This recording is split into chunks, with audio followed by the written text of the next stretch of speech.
हर महादेव दोस्तों, हमें आशा है कि आप लोग कुशल मंगल खुश होंगे। महादेव आपका कल्याण करें। तो जैसा कि आप जानते हैं कि हम यहाँ पर पाठों का जो पुराणों का पाठ करते हैं और आप उसका श्रवण करते हैं। तो सबसे पहले हम लोगों ने जो ये सीरीज शुरू की थी तो महाशिव पुराण अभी शुरू है। उसके बाद फिर हम लोग ने भगवत गीता शुरू किया और अब हम लोग गरुड़ महापुराण की तरफ बढ़ रहे हैं। अभी वैसे बोला जाए तो पुराण 18 पुराण है जो महत्वपूर्ण पुराण है। उसमें से गरुड़ पुराण जो है 17वें नंबर पर आता है। गरुड़ पुराण का एक अपना ही महत्व, एक अपना ही इम्पोर्टेंस है। तो हम लोग इसको अब शुरू करने जा रहे हैं, इस पाठ को शुरू करने जा रहे हैं। हम लोग का बोलने का तात्पर्य हम और आप, हम पाठ करेंगे, आप श्रवण करेंगे। और आप अगर पाठ, इसलिए हम आपको ये भी रेफरेंस देना चाहते हैं, ये जो बुक है, ये जो पुराण है, ये कौन सी लेनी चाहिए, क्या, ये भी थोड़ा सा हम हाईलाइट दे रहे हैं। पाठों को शुरू करने से पहले जरूरी है कि आप उसको थोड़ा हाईलाइट जान ले, थोड़ा उसका पृष्ठभाग जान ले कि उसमें क्या होता है। गरुड़ पुराण है क्या, गरुड़ पुराण में क्या है। जैसे बहुत सारे पुराण हैं, उसमें सबसे जो महत्वपूर्ण पुराण है वो 18 पुराणों को कहा गया है, लेकिन सबका अपना अपना एक महत्व है। लेकिन जो 4 पुराण है वो सबसे ज्यादा महत्वपूर्ण है। अब भागवत गीता जो पुराणों में नहीं आता, लेकिन भागवत गीता जब अगर हमें कुछ पढ़ना चाहिए तो सबसे इम्पोर्टेंट जो है ना, महाशिव पुराण सबसे बड़ा, जो मोक्ष देता है आपको, जो आपके सभी पापों का अंत करता है। उसके बाद भगवत गीता पढ़ना बहुत जरूरी है, जो कि जीवन का पूरा सार है, जो जीवन के हर प्रॉब्लम का सलूशन है। उसके बाद गरुड़ महापुराण जो है ये जीवन और मृत्यु का सार है।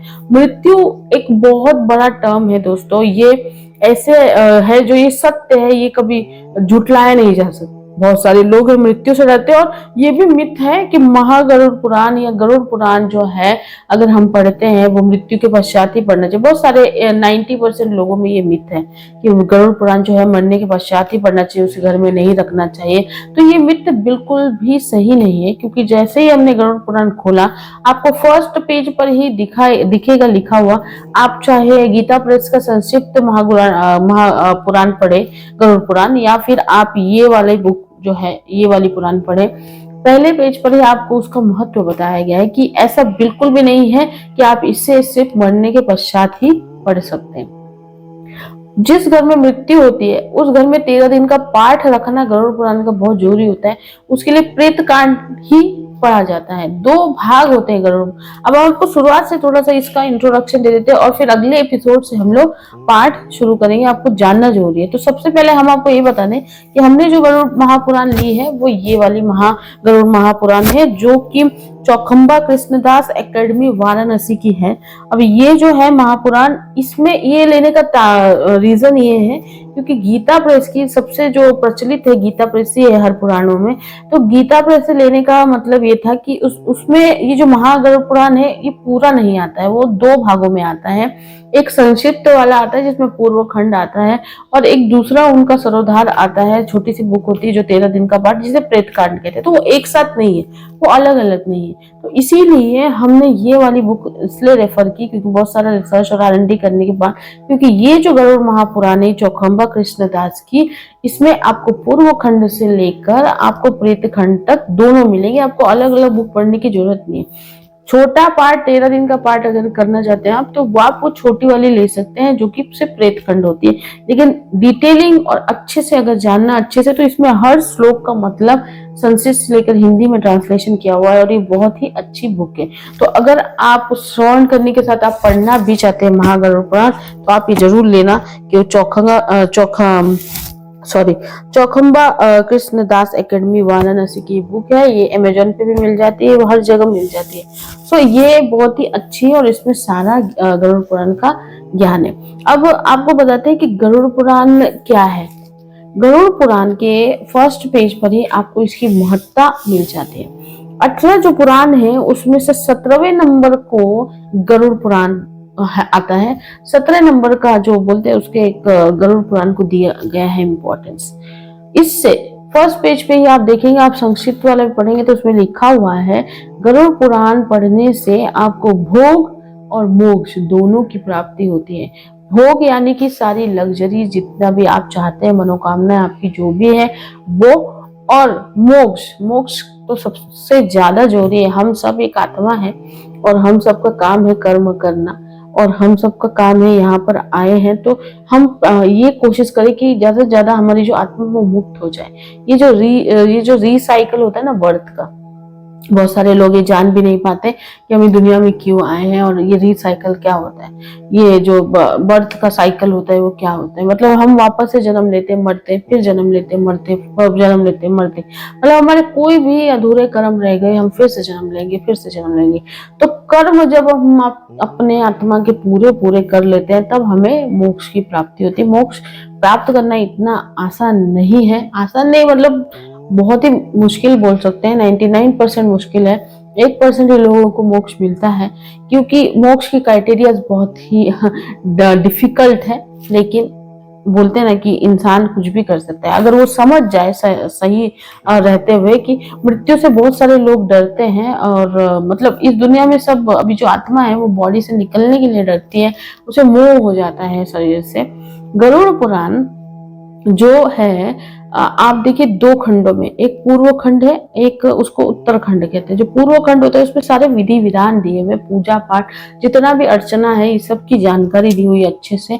और जो उत्तर खंड है यानी कि प्रेत खंड, उसमें स्पेशली मरने के बाद क्या होता है, आत्मा क्या होता है, आत्मा के कर्म क्या होते हैं, उसे जब ले जाते हैं तब क्या होता है, मरता कैसे इंसान, तो क्या होता है मरने के बाद, ये सारी यात्राएं जो उसका वर्णन है। अब ये जो गरुड़ पुराण है ये खुद जो विष्णु जी थे, नारायण थे, तो गरुड़ उनका वाहन था, तो गरुड़ ने बहुत तपस्या की थी। तो विष्णु जी जो है वो बहुत ही प्रसन्न हुए और उन्होंने गरुड़ को ये आशीर्वाद दिया, गरुड़ को वरदान दिया कि आज से तुम मेरे वाहन के रूप में जाने जाओगे और तुम्हारे नाम से गरुड़ पुराण एक प्रसिद्ध होगा। और फिर जब गरुड़ ने सारा उनसे पूछा, जो मृत्यु के बारे में सब कुछ पूछा, उस संभाषण को बोलते हैं, उस कन्वर्सेशन को गरुड़ पुराण में अंकित किया। जैसे श्रीमद् भगवत गीता कृष्ण जी और अर्जुन की संवाद पर है, और क्या क्या कृष्ण जी गाइड करते हैं। अर्जुन जब थक जाता है और जब नहीं लड़ने को तैयार रहता है तो कृष्ण जी उन्हें सब बताते हैं, आत्मा क्या होती है, कर्म क्या होते हैं, हमें क्या करना चाहिए, हमें क्या नहीं करना चाहिए। वो संवाद को श्रीमद् भगवत गीता कहते हैं। उसी तरह गरुड़ और विष्णु जी के संवाद को गरुड़ पुराण कहते हैं। तो ये गरुड़ पुराण जो है, इसमें आपको जीवन और मृत्यु दोनों का पूरा अच्छे से वर्णन मिलता है। और ये मिथ अपने दिमाग से पूरी तरह से निकाल दीजिए कि इसे नहीं पढ़ना चाहिए या इसे नहीं घर में रहना चाहिए। इवन आप प्रेत कांड रोज घर में पढ़ सकते हैं, इससे आपको समृद्धि मिलेगी। आपका जो मृत्यु का डर है ना, बिल्कुल भी आप निकल जाएगा और एकदम आपको ये लगेगा कि आपको अब आपकी आत्मा को क्या करना चाहिए। आपका जो आत्मा है ना वो आपकी बॉडी में है, आत्मा सब कुछ भूल चुका होता है, वो पिछला जन्म अपना सब कुछ भूल चुका होता है, उसे पता ही नहीं होता कि अभी वो क्या कर रहा है। जो भी बॉडी कर रहा है, आत्मा कर रहा है, सब ये वो मिसअंडरस्टैंडिंग में ही हमेशा रहता है और अंत में उसकी मौत हो जाती है, वो फिर से जन्म लेता है। तो जब हम गरुड़ पुराण पढ़ लेते हैं, गरुड़ पुराण का हम श्रवण कर लेते हैं, तो हम मोक्ष के और एक कदम चले जाते हैं और मृत्यु का तो बिल्कुल भय रहता ही नहीं। और मृत्यु के बाद क्या होता है, ये सारा जो है, जो छुपी हुई चीजें, हिडन चीजें, वो उससे निकल के सामने आ जाती है। समृद्धि, मोक्ष और भोग तीनों की प्राप्ति होती है गरुड़ पुराण से। तो इसे श्रवण करना बहुत बहुत जरूरी है। आप पढ़ नहीं सकते, लेकिन आपको अगर श्रवण भी कर लेते हैं तो ये पूरा पूरा आपको फल देता है। तो इसलिए हम लोग अब इसका पाठ शुरू करने जा रहे हैं गरुड़ पुराण का, और आप लोग इसको ध्यान से श्रवण कीजिएगा। हम लोग एक एक एपिसोड कवर करेंगे, एक एक श्लोक को कवर करेंगे, और इसका जितने जितने श्लोक है और फिर क्या है, जैसे पूर्व खंड महापुराण का शुरू हो रहा है, तो इसमें कितने चैप्टर्स बनेंगे, कितने एपिसोड्स बनेंगे, वो सारे हम लोग इसके श्लोक, इसमें श्लोक सबसे ज्यादा है, श्लोक दिया हुआ है और उसके एक्सप्लेनेशन अच्छी तरीके से दी हुई है। तो हम लोग श्लोक पढ़ेंगे और उसके बाद फिर हम लोग एक्सप्लेनेशन शुरू करेंगे। और जैसे जैसे जैसे बढ़ता जाएगा, थोड़ा सा वक्त लगेगा इसे खत्म करने में, लेकिन इसके साथ साथ हम जो प्रेत खंड है उसका भी पाठ शुरू करेंगे, वो 13 दिन में खत्म हो जाता है। सो अभी बैक टू बैक ये भी हम ला रहे हैं, तो जरूर जरूर चैनल को आप सब्सक्राइब करिए। और आपको मन में कोई भी क्वेरी आता है, कुछ भी आपको कहना है, जरूर जरूर कहिए। तो ये था गरुड़ पुराण। अगर आपको ये बुक वगैरह भी लेनी है तो आप हमें जरूर कमेंट करिएगा, तो हम उसका लिंक वगैरह भी आपको दे देंगे और गाइड कर देंगे आपको। कोई भी डाइविन सोल्यूशन, कोई भी डिवाइन सोल्यूशन आपको कोई भी वास्तु से, एस्ट्रो से रिलेटेड कुछ भी चाहिए आप हमें बता सकते हैं, क्योंकि ये एक ऐसा चैनल है जहाँ पे आपको सब कुछ मिलता है, वन प्लेटफॉर्म, लेकिन बहुत कुछ है यहाँ पे, एस्ट्रो, वास्तु, माइथोलॉजिकल, पुराण, ज्ञान, सब कुछ पाठ। सो चलिए मिलते हैं आपको नेक्स्ट एपिसोड में इसके, और नेक्स्ट एपिसोड से हम लोग शुरू करेंगे इसका पार्ट, और आप शुरू करिएगा श्रवण। तो जल्दी जल्दी से चैनल को सब्सक्राइब कर लीजिए, और लाइक शेयर कमेंट करना मत भूलिएगा। अपना बहुत बहुत ख्याल रखिए। हर हर महादेव।